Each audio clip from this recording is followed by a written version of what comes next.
Hey guys, welcome back to my വ്ളോഗ്സിന്റെ പുതിയൊരു വീഡിയോയിലേക്ക് എല്ലാവർക്കും സ്വാഗതം.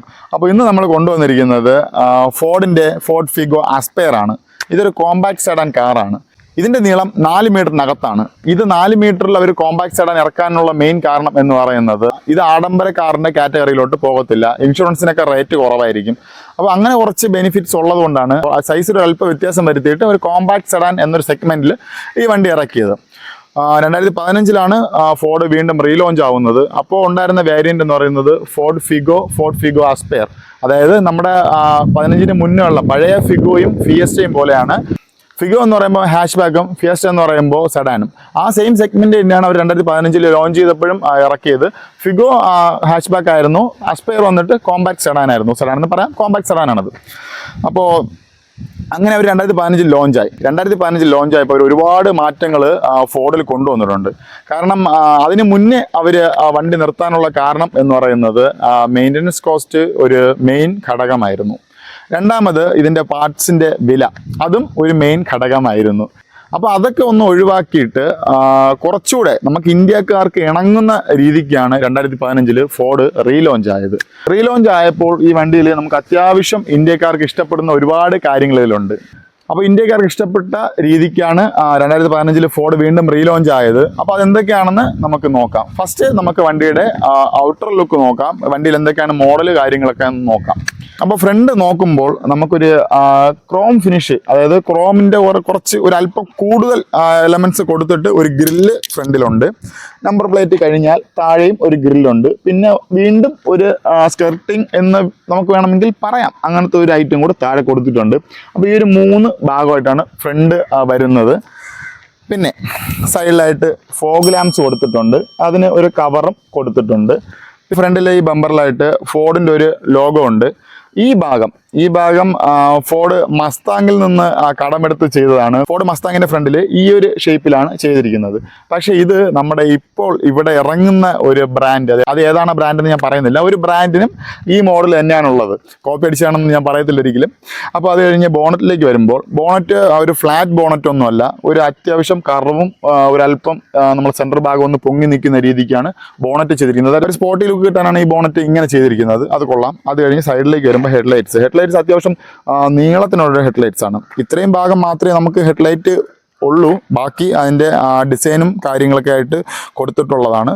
പിന്നെ അതിനകത്ത് തന്നെ ഇൻഡിക്കേറ്റേഴ്സ് വരുന്നുണ്ട്. ഇതിനകത്ത് DRLO റണ്ണിങ് ലൈറ്റോ LEDs ഒന്നും വരുന്നില്ല, ഫുള്ള് ഹാലജൻ ലൈറ്റ് തന്നെയാണ് വരുന്നത്. പിന്നെ അത് കഴിഞ്ഞ് വൈപ്പർ ഉണ്ട്, മേളിലൊരു ആൻറ്റിന ഉണ്ട്. ഇത് ഫ്രണ്ടിലല്ല ബാക്കിലാണ് ശരിക്കും കൊടുക്കേണ്ടത്. കാരണം സെഡാൻ കാർ എന്ന് പറയുമ്പോൾ ആൻറ്റിന ബാക്കിൽ വരുന്നതാണ് കാണാൻ ഭംഗി. അങ്ങനെ ബാക്കിൽ വരുമ്പോൾ നമുക്ക് ഷാർക്ക് ഫിൻ ആൻറ്റിനൊക്കെ അവിടെ കൊടുക്കാൻ പറ്റും. അപ്പോൾ അത് ഒരു പോരായ്മയാണ്. അത് ഞാൻ ചില വണ്ടികളിൽ ഞാൻ പറഞ്ഞിട്ടുണ്ടത്. സോ അവിടെ ഒരു ആൻറ്റിന വരുന്നുണ്ട്. പിന്നെ സൈഡിലേക്ക് വരുമ്പോൾ മിററുണ്ട്. ഇത് ഈ മിറർ ശരിക്കും വണ്ടിയുടെ ബോഡി കളറായിട്ടുള്ളൊരു കവറായിരുന്നു. ഇത് ഞാൻ രണ്ടാമത് കളർ ബ്ലാക്ക് ആക്കിയതാണ്. മിറർ വരുന്നുണ്ട്. മിററിൽ തന്നെ ഇൻഡിക്കേറ്റേഴ്സ് വരുന്നുണ്ട്. ഇതിൻ്റെ വേരിയൻറ്റ് ട്രെൻഡ് പ്ലസ് ആണ്, അതുകൊണ്ട് തന്നെ മിററിൽ ഇൻഡിക്കേറ്റേഴ്സ് വരുന്നുണ്ട്. അങ്ങനത്തെ കുറച്ച് ഫീച്ചേഴ്സ് ഇതിൽ കുറച്ച് കൂടുതലാണ്.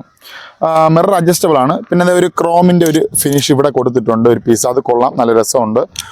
പിന്നെ ഇതിൻ്റെ ടയർ വരുന്നത് 14 ഇഞ്ചസ് ആണ്. ഈ വേരിയൻറ്റിൽ അലോയ്സ് വരുന്നില്ല, അലോയ് ഞാൻ സെപ്പറേറ്റ് ചെയ്തതാണ്. ഇപ്പോൾ 14 ഇഞ്ച് ടയറാണ് ഇതിൽ വരുന്നത്.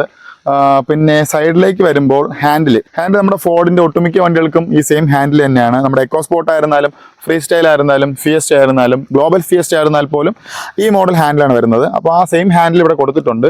അതല്ലാതെ ഡോറിൽ പിന്നെ ക്ലാഡിങ്ങോ കാര്യങ്ങളോ ഇല്ല, ചെറിയ കർവും കാര്യങ്ങളും ഉണ്ട്. പിന്നെ പിൻവശത്തേക്ക് വരുമ്പോൾ ഫോർഡിൻ്റെ ഒരു ലോഗോ ഉണ്ട്, ക്രോമിൻ്റെ ഒരു നീളത്തിലൊരു ലെങ്തി പീസ് ഉണ്ട്. പിന്നെ അത് കഴിഞ്ഞിട്ട് ഇവിടെ പ്രത്യേകിച്ച് കാര്യങ്ങളൊന്നുമില്ല. ഇതിൻ്റെ ഡിക്കി അല്പം ഇത്ര നീളമൊക്കെ ഉള്ളൂ, കാരണം ഇതൊരു കോമ്പാക്ട് സെഡാൻ ആയതുകൊണ്ട് അധികം ലെങ്ത് ഇല്ല. പിന്നെ താഴെ ബമ്പറിലേക്ക് വരുമ്പോൾ ഒരു നമ്പർ പ്ലേറ്റ് ഉണ്ട്. പിന്നെ ഒരു ക്ലാഡിങ് എന്ന് വേണമെങ്കിൽ പറയാം, അങ്ങനത്തെ ഒരു പ്ലാസ്റ്റിക്കിലെ ഒരു ബ്ലാക്ക് പീസ് കൂടെ ഇവിടെ കൊടുത്തിട്ടുണ്ട്. അപ്പം ബാക്കിൽ ഇത്രയൊക്കെയാണ് ഉള്ളത്, പ്രത്യേകിച്ച് കാര്യങ്ങളൊന്നുമില്ല. പിന്നെ ടൈൽ ലാംപ്സ്, ഇതിലും LEDs ഒന്നും വരുന്നില്ല, ടൈൽ ലാമ്പിലും പ്രത്യേകിച്ച് അങ്ങനെ ഒന്നും വരുന്നില്ല. പിന്നെ ചെറിയൊരു ഡിസൈൻസ് ഒക്കെ ഈ ടൈൽ ലാമ്പിൽ കൊടുത്തിട്ടുണ്ട്, ചെറിയ കർവും കാര്യങ്ങളൊക്കെ. അത് കഴിഞ്ഞ് പിന്നെ അത്യാവശ്യം ചരിവുള്ളൊരു ഗ്ലാസ് ബാക്കിൽ കൊടുത്തിട്ടുണ്ട്. ഈ ഭാഗത്തായിട്ട് ഒരു ബ്രേക്ക് ലൈറ്റ് വരുന്നുണ്ട്, അതും ഹാലജനാണ്, LEDs ഒന്നും അല്ല. പിന്നെ ഇതൊക്കെയാണ് ഇതിൻ്റെ ഫ്രണ്ട്, സൈഡ്, ബാക്ക് ഉള്ള ഡിസൈൻസും കാര്യങ്ങളും, ബാക്കി ഫീച്ചേഴ്സും. പിന്നെ ഇതിൻ്റെ ബൂട്ട്, ഇത് ഓപ്പൺ ചെയ്യാനായിട്ട് നമുക്ക് അകത്ത് വലിക്കേണ്ട ആവശ്യമില്ല, അകത്തൊരു സ്വിച്ച് ഉണ്ട്. അതുകൂടാതെ നമുക്ക് കീയിൽ ഡബിൾ ക്ലിക്ക് ചെയ്താൽ ബൂട്ട് ഓപ്പൺ ആക്കാനുള്ള ഫീച്ചറും ഉണ്ട്. ഇതാണ് ഇതിൻ്റെ കീ വരുന്നത്. ഇതിനകത്ത് നമുക്ക് അൺലോക്ക് ചെയ്യാം, ലോക്ക് ചെയ്യാം, പിന്നെ ബൂട്ട് തുറക്കാം. ഇതൊരു ഫ്ലിപ്പ് കീ ആണ്. ഇതാണ് ഇതിൻ്റെ കീ.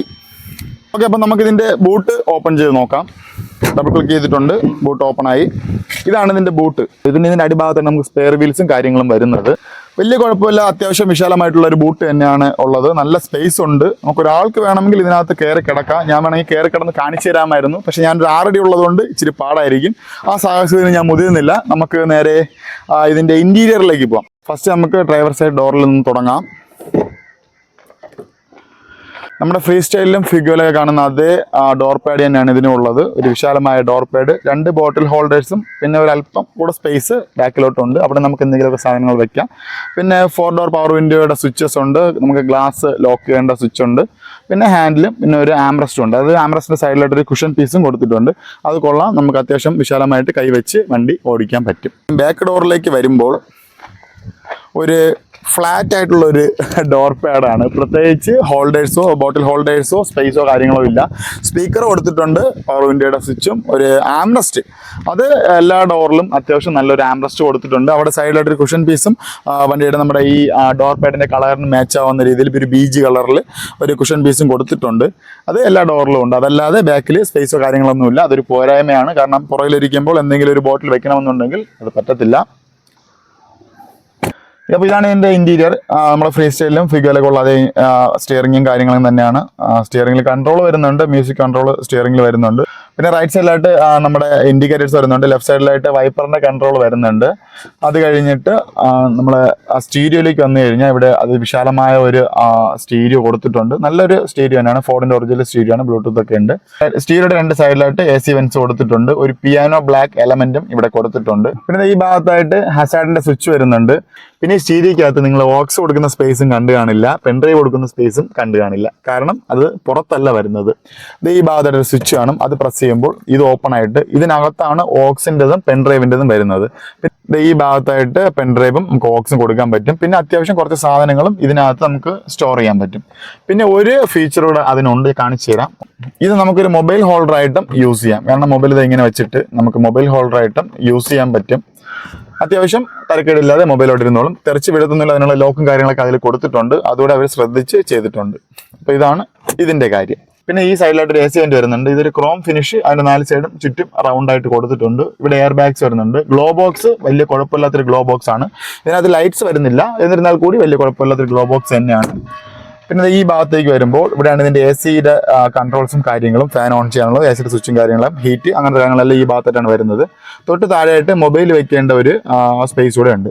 പിന്നെ ഈ AC-ക്ക് ഒരു പ്രത്യേകത കൂടെ ഉണ്ട്. ഇതിൻ്റെ താഴ്ഭാഗത്തേക്ക് നോക്കിക്കഴിഞ്ഞാൽ മാക്സ് AC എന്ന് എഴുതിയിട്ടുണ്ട്. ബാക്കിലോട്ട് സ്വിച്ച് ചെയ്ത് കഴിഞ്ഞാൽ നമുക്കത് AC-യുടെ ഏറ്റവും ടോപ്പ് നല്ല തണുപ്പ് വരുന്ന ഒരു മോഡുണ്ട്, അതുകൂടെ ഓൺ ആവും. പിന്നെ താഴേക്ക് വന്നു കഴിഞ്ഞാൽ 12 വോൾട്ടിൻ്റെ ചാർജിങ് പോയിന്റ് ഉണ്ട്. തൊട്ട് സൈഡിലായിട്ട് തന്നെ ഗിയർ ഉണ്ട്. താഴേക്ക് വന്നു കഴിഞ്ഞാൽ ഇവിടെ കുറച്ച് അത്യാവശ്യം നമുക്ക് പേഴ്സോ അങ്ങനെ എന്തെങ്കിലും വെക്കാനുള്ള സ്പേസ് ഉണ്ട്. പിൻവശത്തേക്ക് പോകുമ്പോൾ ബോട്ടിൽ ഹോൾഡറും കപ്പ് ഹോൾഡറും ഉണ്ട്. പിന്നെ ഹാൻഡ് ബ്രാക്ക് ഇവിടെ ആയിട്ടാണ് പ്ലേസ് ചെയ്തിരിക്കുന്നത്. ഈ ആംറസ്റ്റ് ഇതിന് വരുന്നതല്ല, ഇത് രണ്ടാമത് ചെയ്തതാണ്. അപ്പോൾ അതുകൊണ്ട് തന്നെ നമുക്ക് ഒരു ബോട്ടിൽ ഹോൾഡർ യൂസ് ചെയ്യാൻ പറ്റത്തില്ല.